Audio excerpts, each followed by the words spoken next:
আসসালামু আলাইকুম, good morning DXN. দেশ ও দেশের যে প্রান্তে আছেন এবং প্রবাস থেকে যে বা যাহারা ভিডিওটি দেখতেছেন সবার প্রতি রইল আন্তরিক শুভেচ্ছা এবং ডিএক্সএনের পক্ষ থেকে অভিনন্দন। আজকে আমরা আলোচনা করব পৃথিবীতে যখন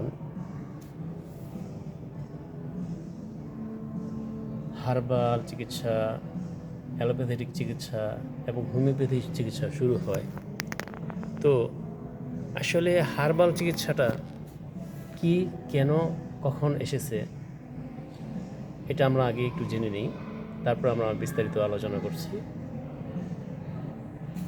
আলহামদুলিল্লাহ, হার্বাল মেডিসিনের ইতিহাস সম্পর্কে আজকে জানব।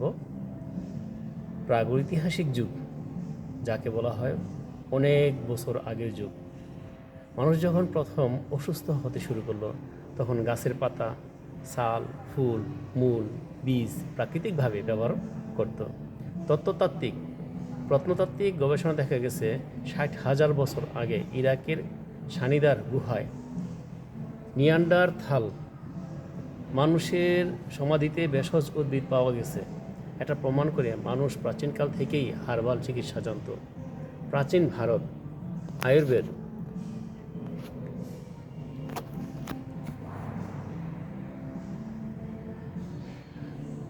ঋগ্বেদ খ্রিস্টপূর্ব প্রায় 3500 বছর আগে ঔষধি গাছের উল্লেখ আছে ঋগ্বেদে।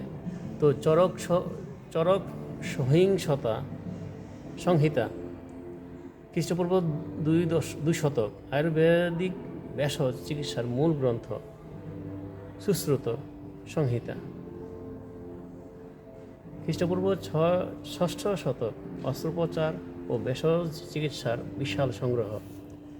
ভারতে আয়ুর্বেদিক হার্বাল মেডিসিনের সবচেয়ে প্রাচীন ও সমৃদ্ধ ধারা।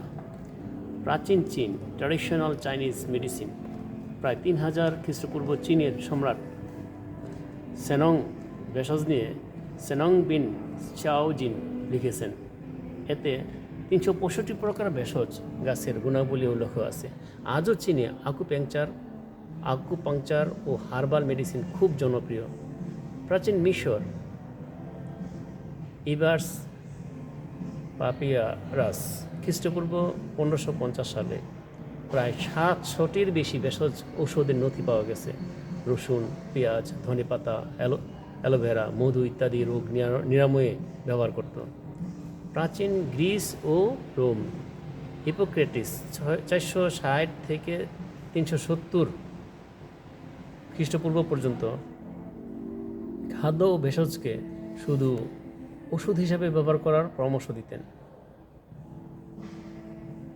ডিওস্কুরিডিস 40 থেকে 90 শতাব্দীতে লিখেছেন ডি মেটারিয়া মেডিকা, যেখানে প্রায় 600 ভেষজ উদ্ভিদের ঔষধি ব্যবহার লিপিবদ্ধ করা হয়েছে। তাকে হার্বাল মেডিসিন এর জনক বলা হয়। ইসলামী সভ্যতায় ভেষজ চিকিৎসা, ইবনে সিনা 980 থেকে 1037 খ্রিস্টাব্দ ক্যানন অফ মেডিসিন গ্রন্থে ভেষজ ও প্রাকৃতিক চিকিৎসার বিস্তারিত উল্লেখ করেছেন।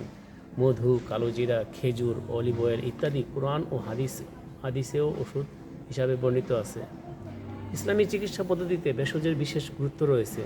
আধুনিক যুগ, 1800 থেকে 1900 শতকে আধুনিক অ্যালোপ্যাথি আসার পরেও অনেক ওষুধের মূল উপাদান ভেষজ থেকে নেওয়া হয়েছে, যেমন অ্যাসপিরিন, উইলো গাছের বাকল থেকে নেওয়া হয়েছে। কুইনাইন, সিনজোনা গাছ থেকে ম্যালেরিয়া চিকিৎসায় ব্যবহার করা হয়। মরফিন আফিম গাছ থেকে নেওয়া হয়েছে।